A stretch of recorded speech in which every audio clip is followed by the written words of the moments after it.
Depuis lundi 16 mars, tous les établissements scolaires sont fermés.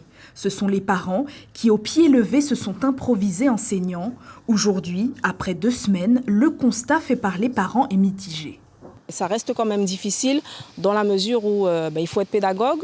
Enseignant, c'est un métier et il y a beaucoup de parents qui n'y arrivent pas. C'est préjudiciable pour les enfants parce qu'il y a des parents qui n'ont pas forcément l'accès à Internet, qui n'ont pas les compétences qui n'ont pas un cursus scolaire élevé et qui ne se sentent pas capables d'accompagner leurs enfants, sans compter la barrière de la langue et puis toutes les problématiques qui sont accrues quand on est dans les communes les plus éloignées.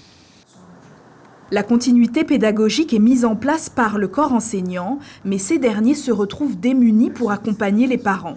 Conscients de l'incapacité pour certaines familles d'assurer l'école à la maison, prônée par le gouvernement.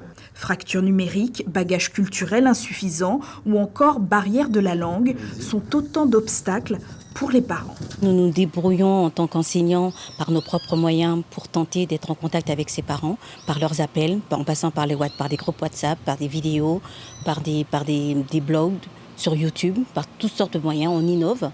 Mais aujourd'hui, pour répondre véritablement à l'accompagnement, elle est inexistante, surtout dans le premier degré.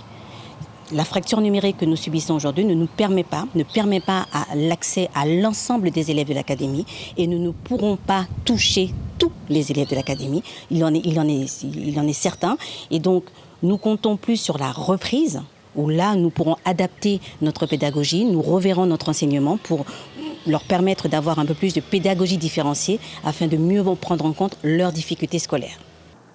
Des inégalités sociales renforcées par le confinement, c'est à la rentrée que les professeurs feront un état des lieux, mais pour le moment, aucune date n'a été avancée. C'est tout le calendrier de l'année scolaire, examen inclus, qui pourrait être chamboulé. Suivez l'info sur Guyana Première, télé, radio et Internet.